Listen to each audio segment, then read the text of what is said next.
Le lait provient d'une mini-laiterie locale qui collecte les produits de 23 coopératives. Les œufs sont issus d'une ferme située à 30 km de cette école, le tout accompagné du pain ou d'un gâteau fait à base de farine de manioc. Des aliments nutritifs distribués chaque matin à ces élèves de l'école publique de Youkou. Une pratique qui a amélioré la fréquentation dans cet établissement. C'est grâce à ce projet qu'on a pu pallier un certain nombre de difficultés, l'absentéisme, les retards, la fuite des enfants pendant les pauses de midi, le décrochage scolaire. Depuis le début du mois de février, cette école de l'arrondissement de Ngaoundéré, 2e, expérimente avec 2 autres formations scolaires de la région le programme pilote d'alimentation scolaire préparé à base de produits locaux mis en œuvre par le Programme alimentaire mondial. 900 élèves sont bénéficiaires. C'est un projet qui nous permet surtout d'adresser un message fort. Donnons à manger à nos enfants les produits que nous, les parents, nous cultivons. Ça, c'est des gâteaux faits à base de la farine de manioc. Vous trouvez sur place ici, à Ngaoundéré. Ces gâteaux sont riches. Pour le PAM, l'école est un débouché, un marché pour les agriculteurs et éleveurs situés à proximité. Ce système valorise leur travail, développe des chaînes de valeur et soutient l'économie locale. Toutes les barrières qui peuvent faire que le projet n'avance pas, ces barrières seront en tout cas abordées une à une pour les enlever et avancer. La célébration de la 7e journée africaine de l'alimentation scolaire a donné l'occasion au PAM de présenter cette solution novatrice alors qu'elle poursuit un projet de cantine scolaire avec le ministère de l'Éducation de base.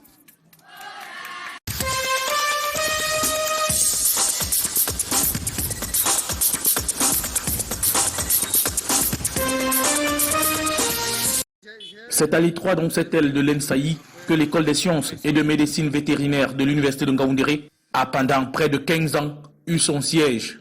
Longtemps sans salle de cours fixe et obligé de squatter ou louer des salles dans les établissements de la ville de Ngaoundéré, l'USMV exorcise son passé, jonché de grèves et réclamations des salles de classe pour présenter enfin meilleur visage à travers ce bâtiment flambant neuf sorti de terre. On a 3 grands amphis, donc un amphithéâtre de 500 places, un amphi de 300 places et aussi un amphi de 100 places.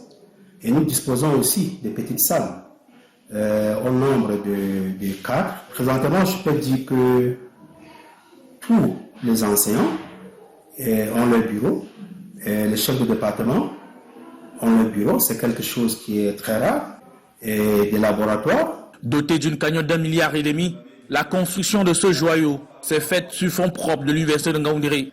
Plus de 350 millions de nos francs ont été mobilisés pour son équipement avec l'appui du Minepat. Et c'est avec une certaine fierté que l'USMV vient de prendre possession de son premier bâtiment à travers l'organisation d'un concours Miss de cette grande école. Qui nous permet maintenant de faire nos différents travaux pratiques, les cours et bien d'autres choses dans notre propre locaux. Vraiment, nous sommes très très heureux. On a mis du temps ici et on voit que les choses changent quand même. Et on espère qu'elles changeront toujours comme ça. Créé par décret présidentiel le 19 janvier 1993, c'est finalement le 30 octobre 2007 que l'USMV est ouverte. L'opérationnalisation de ce bâtiment est un acte concret du ministre de l'Enseignement supérieur, trop souvent arrivé au campus de Don en sapeur-pompier.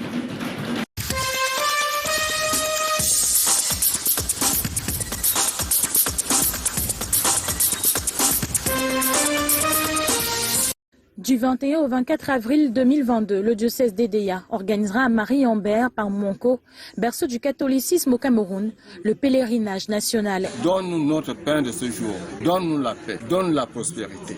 Donc nous allons à Marie-en-Berre pour répéter ça ensemble parce qu'il a dit là où 2 ou 3 sont réunis à mon nom, je suis au milieu d'eux. Et que si vous mettez ensemble pour demander quelque chose à mon Père, je le fais. Il est question pour tout chrétien et même les païens d'avoir une pensée pieuse pour le Cameroun en situation difficile et de prier pour la paix dans le pays. Nous allons passer par nos paroisses, nos mouvements de prière pour essayer de sensibiliser tout ce monde pour que ce pèlerinage se passe dans de bonnes conditions. Durant 4 jours, les prières seront élevées vers le Très-Haut pour qu'il bénisse le Cameroun de l'extrême nord en passant par le sud-ouest ou encore le nord-ouest. Les évêques de 26 diocèses seront de la partie. Sont attendus près de 3000 pèlerins. Nous allons à Marie-en-Berre pour montrer aussi notre souci et dire aussi à certains de nos frères, sinon à tout le monde, que nous sommes affligés par cette situation. Et nous nous adressons à notre Père du ciel pour qu'il puisse nous aider. S'il nous écoute plus que les gouvernants, tant mieux. S'il nous écoute au même titre, c'est à lui à nous donner la réponse. Parce qu'on a déjà confié le Cameroun à Marie et nous avons vu des résultats. Tout le monde l'a dit, que Marie garde le Cameroun, protège le Cameroun. La conférence de presse tenue par Monseigneur Jean Bosco Ntep, évêque du diocèse d'Edéa, ce jour a permis aux journalistes présents d'être situés sur le thème qui meublera les échanges de cet événement. Tous ensemble pour la paix.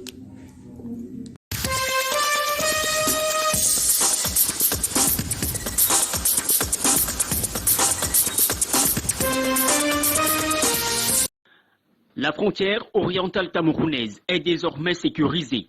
Après les postes Bir de Zamboy, Biti et Garigombo, voici le poste frontalier Bir de Libongo dans le département de la Bumba-Ngoko, région de l'Est Cameroun. Nous courons des risques d'incursion de ces derniers-là, avec notamment des phénomènes comme des prises d'otages pour demander des rançons. Nous avons des intérêts économiques particuliers ici. Vous savez, nous avons des ressources minières ici. Et nous devons lutter contre, n'est-ce pas, le pillage. Nous avons également le phénomène de braconnage. Et il faudrait éviter, n'est-ce pas, qu'on ait des braconnages de grande envergure, comme ce qui s'est passé dans le parc de Boubanjid. Le joyau architectural fait la fierté des populations. Il servira de base opérationnelle aux soldats pour non seulement défendre nos frontières, mais aussi protéger les populations. Pour sortir de Libongo, pour Yokadoma, ce n'était pas facile parce qu'on avait eu peur des brigands qui se cachaient en route pour braquer les autres. Avec l'arrivée de ces birs, moi je dis merci parce qu'ils sont là, ils sont déjà là avec nous pour nous protéger. C'est le préfet du département de la Bumba-Ngoko qui procède à son inauguration en compagnie du colonel François Pélène, coordonnateur national des birs. Nous sommes donc heureux de constater que la frontière est de notre pays, particulièrement la zone limitrophe avec la République centrafricaine et le Congo, est désormais sécurisée. C'est le 7e poste frontalier Bir construit le long de la frontière camerounaise dans le but d'anticiper les débordements fréquents en République centrafricaine. Très bientôt, il sera construit et inauguré le 8e et dernier poste frontalier Bir à Undiki.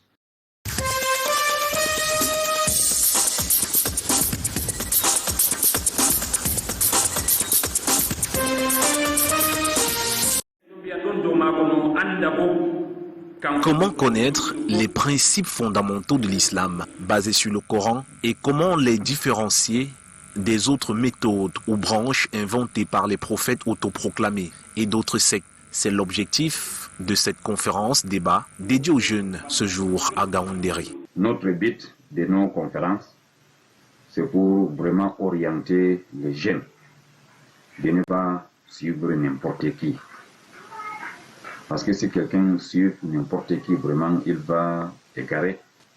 Les différents imams conviés à cette rencontre n'ont pas manqué de revenir sur la définition du mot Boko Haram et de ses conséquences sur l'éducation du jeune musulman. Celui qui suit son imam aveuglément, vraiment ce imam-là, il va l'amener dans les désordres. C'est ça qui est les causes même de tous les désordres. Parce que l'islam interdit ce que les Boko Haram font. Les nombreux participants ont été interpellés à se méfier des faux prophètes et à n'appliquer que les consignes du Coran.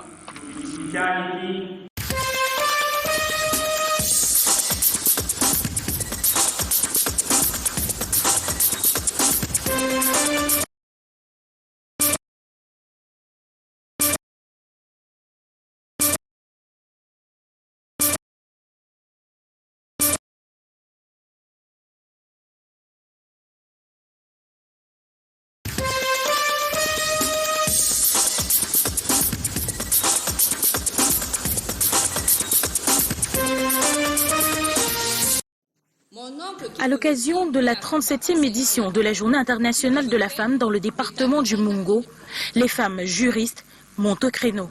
La présidente du tribunal de première instance, Florence Seke, et Métis Zoa Winnie, substitut du procureur de première instance de Konsomba, en présence de plusieurs autres magistrats, ont répondu aux préoccupations des populations et des femmes en particulier, à la salle d'audience B du dit tribunal, avec un thème précis, l'établissement et la reconstitution des actes d'état civil.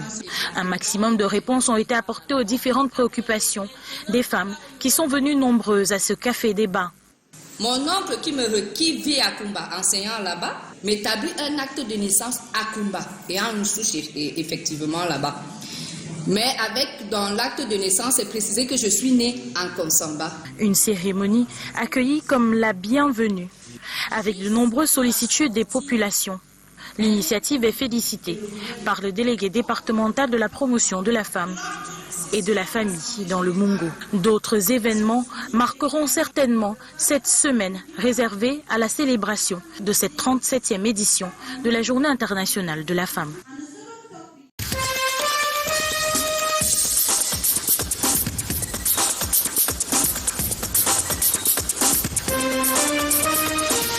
Vulnérables et déplacés internes et régions du nord-ouest et du sud-ouest ont participé à la formation axée sur leur autonomisation dans la fabrication des produits en pâtisserie, tissage, vernissage et bien d'autres dans la ville de Tchang. Il s'agit donc pour nous, à travers WILF Cameroun, de leur donner le sourire aux lèvres. Nous allons travailler en parfaite collaboration pour le bien-être de nos cibles socialement vulnérables. Nous accompagnons au quotidien. Cette action menée par l'ONG WILF Cameroun vise à donner une plus-value à ces femmes qui n'ont toujours pas des moyens nécessaires ou l'expertise adéquate pour subvenir aux besoins familiaux. J'ai participé à la formation de WILF en tant que femme belle. En allant à la formation, je connaissais faire des simples gâteaux à la maison. Le montage que vous avez vu, on avait fait plusieurs niveaux de tâches de la journée. Je suis allée en formation juste pour me perfectionner davantage. Durant 2 jours, les experts ont outillé ces femmes mères dans le développement de leur business plan, tout en leur exhortant de relayer cette formation auprès de celles qui n'ont pas pu faire le déplacement. Une initiative bien appréciée par l'autorité administrative. Le département de la Mounois, vous savez, loge un certain nombre de déplacés internes et nous constatons que parmi les activités menées par l'association l'ONG WILF, elle accompagne ces populations-là pour pouvoir permettre à ces dernières de vivre dans de très bonnes conditions, améliorer la condition de vie. Satisfaction totale pour ces femmes qui d'ores et déjà peuvent se prendre en charge.